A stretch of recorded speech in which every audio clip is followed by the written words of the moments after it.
Welcome back, guys. Let's continue. So I'm going to continue by creating a simple function over here to help me turn the blue LED on and off. I'm just going to create a simple API. I'll call it blue on. So void BLUE on, and it's also a void function. And basically, I could simply call this function to turn on the blue LED.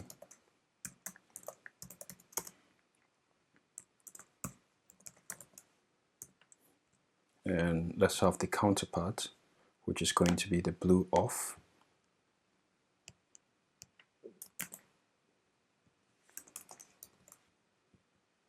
And over here, we can use this operator to turn off the blue. So then let's put the prototypes at the top there, and see. Just going to put over here. Put this over here as well.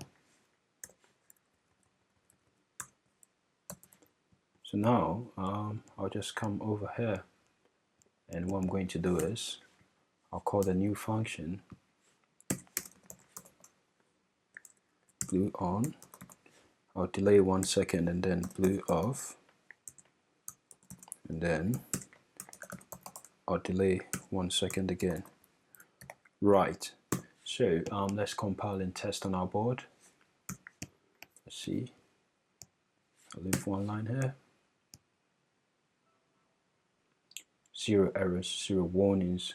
So connect your board and download, and I hope your blue LED is blinking. Mine is blinking, just the blue. So now let's go to the debug view and check where the code spends most of its time. So I'll click here for debug view, and it opens. Right, so before we test the code, make sure you've got your locals view, the CodeStack plus locals view over here. If you don't, come to view over here and then select CodeStack window, and then it would enable this view for you. So what's going to happen is when I press this button here, the run, the code will be running as if I was running the firmware in a normal way. And when it's running, I'm going to press this. When it begins to run, this button, the stop button, is going to be activated. And I'm going to press this button, and then it will stop. And then we'll see where the code stops. So I'll press this button, and the code is running. As you can see, the blue LED is blinking like it's supposed to blink. So then I'll click here to stop. We interrupt the code. So we can find where the program stopped. Right, over here in the CodeStack plus locals view, we realize that it stopped in this function, the getTick function. And this function is part of the delay module. We can find that out by right-clicking over here and going to show color code.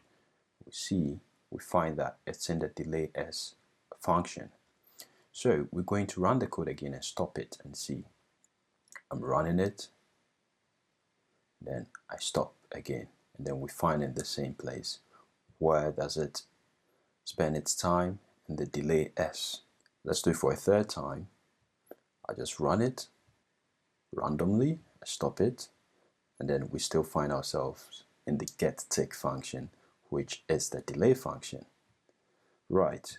In fact, this code spends over 95% of the time in the delay function, and we know the delay function does nothing. It just eats away CPU cycles doing nothing. I should also point out that this simple program structure is what is known as the background-foreground thread structure, meaning having a normal main function and at least one interrupt service routine. The main function is set to be in the foreground, while the interrupt service routine is set to be in the background. In the example we've just written, we have, of course, the main function and one interrupt service handler, the sysdig handler. Remember, interrupt handlers are also known as interrupt service routines. And I should also point out to you that there is a heated debate out there on which is the background and which is the foreground. In some text, you find the main function described as being in the background and the interrupt services on the foreground. An example of such text is the Micron OS2.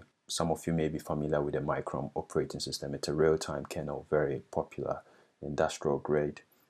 The Micron OS2 real-time kernel documentation describes the main thread as being the background while the interrupt service routines as being the foreground. However, majority of texts find it more intuitive to refer to the main thread as the foreground and the interrupt service routines as the background.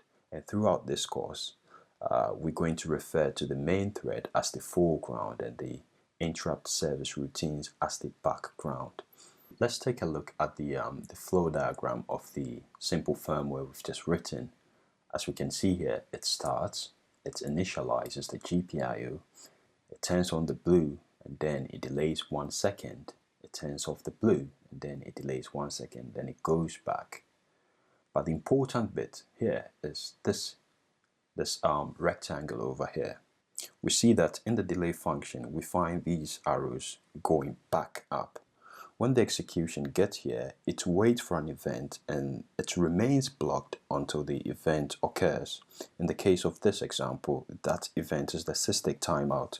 And remember, we directly set the timeout period through the argument we pass to the delay s function. This implementation, which we use almost every day in our embedded firmwares to create delay functions, is what is known as the blocking code. And this is why the program spends most of its time in the delay s, because when it gets to that part, it's blocked until the timeout occurs. Moving on. Now let's create APIs to help us toggle the orange LEDs as well. So what I'm going to do is I'm just going to copy the ones we've got for blue over here like this, and then I'll paste it down here, and then everywhere I find blue, I'm going to rename it as orange. So I'm going to rename this as orange. It should be lower caps. And then over here, of course, orange. Then over here, orange. And then of course, orange. Yeah, this is blue. I named the blue by mistake. So I'm just going to rearrange it. Bring this one here. And then take this one up there. Clean it up a bit. Right. I've got it covered. So next, let's just put the prototypes of the new functions up here, like this. Just copy this, and then paste. And then this becomes orange. And this becomes orange, of course.